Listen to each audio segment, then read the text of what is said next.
Hello to all my English-speaking friends. This is the first ever video I'm making in my life in English, so my apologies for my English.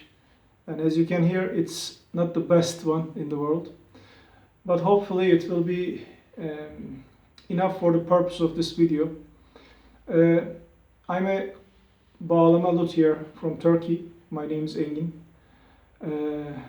Normally I have another job. I work in law faculty and I study philosophy of sociology of law. So this is not my main job, but day by day it becomes my main job.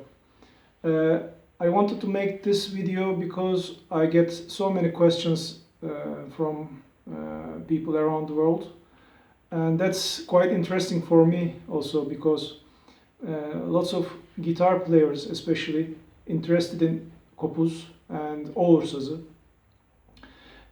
These two instruments are invented by a genius Turkish musician, Erkan Ogur. I'll write his name in the description box below, so you should definitely check him out. He's a master musician, and he invented some instruments. The very first one is the fretless guitar, fretless classical guitar, in 1976, I think. And he made it in order to play Turkish microtones, and the non-existing notes in the Western music. You know, in Western music, so many of you probably knew this, but I want to tell again in case. In one step in Western music, there is only one half note, but in Turkish music, in makam music, there are many more notes. So with a regular guitar, it's impossible to play Turkish music. So he invented that fretless guitar in order to play Turkish music and makam music. After that, he made several different instruments, and Kopuz is one of them. It's interesting because this instrument itself is not an invention of Erkan. This is something we always had traditionally. This is a small bağlama or saz, whatever you call. There are so many different names which are very confusing even for us. So, but basically it's a small bağlama, and it's a 3-string bağlama. The name Kopuz means instrument in Old Turkish, but it wasn't in use for many years. Actually, maybe for 2 decades, 2 centuries, sorry.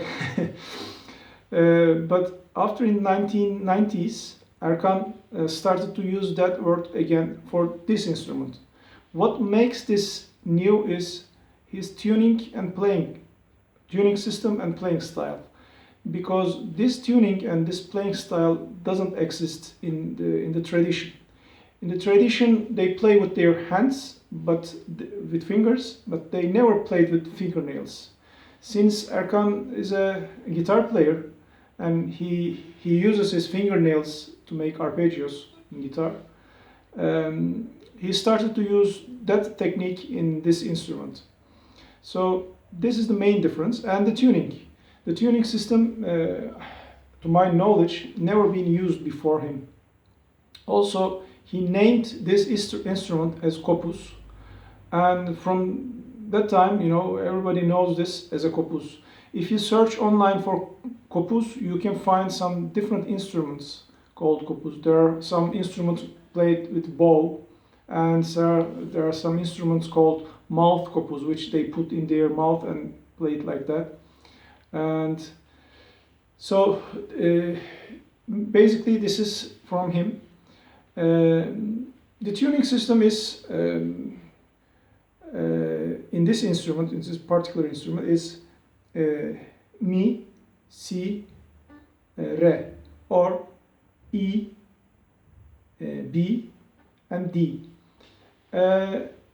In parentheses, I want to tell you something.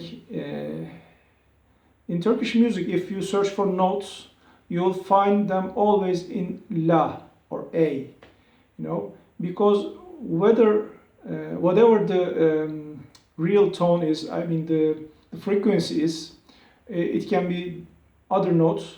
When they write it on the note, they will think on La.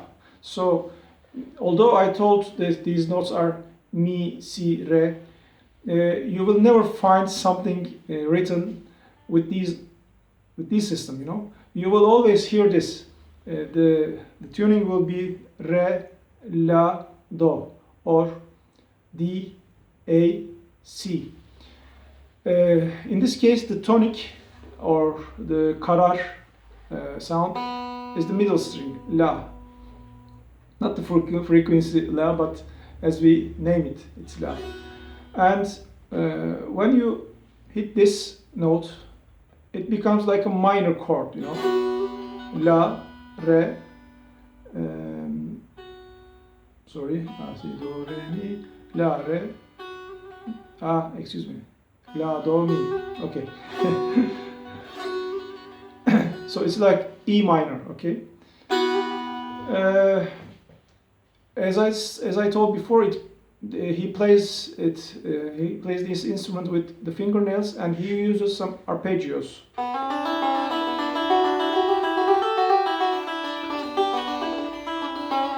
Like this.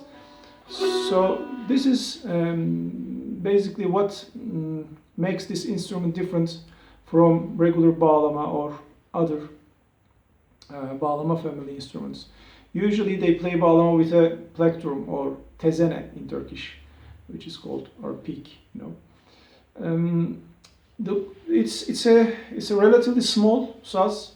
The body is usually 32 centimeters to 35 centimeters, but there is no standards with this. Erkan has some methods about instrument making also. So, but how I make, or what usually you will find, is not a big instrument. For instance, a bağlama is usually 40 centimeter body. By the way, bağlama family instruments, we define them by the body size.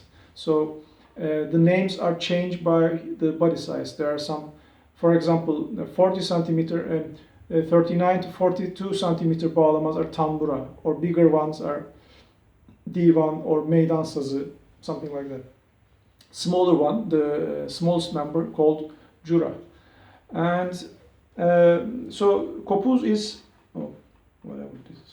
kopuz is this small instrument. It has a body like this around. This particular one is a one with carved body.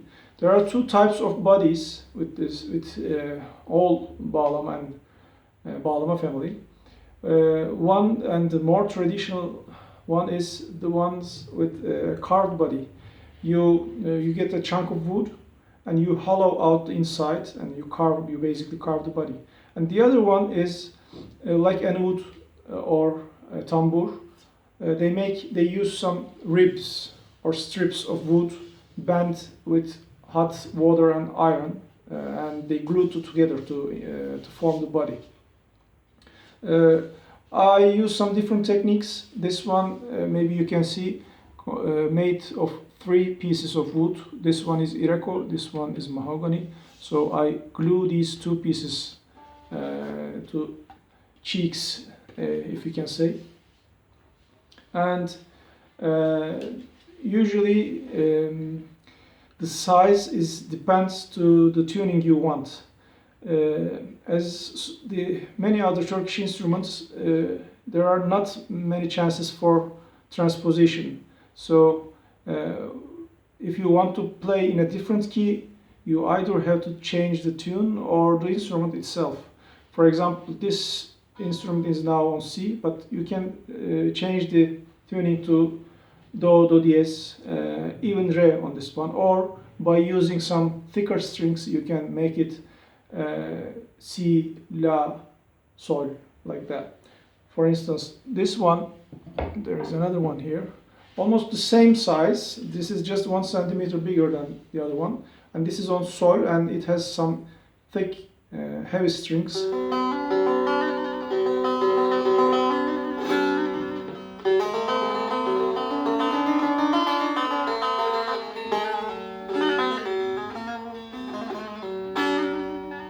So this is what basically Kopuz is, and if you have any questions, I'll put my email below in the description box. You can make comments or send me email if you have any questions to ask. Again, my apologies for my poor English. Probably I forgot a lot of things to tell, but that may lead me to make another video. So that's it. See you soon. Thank you.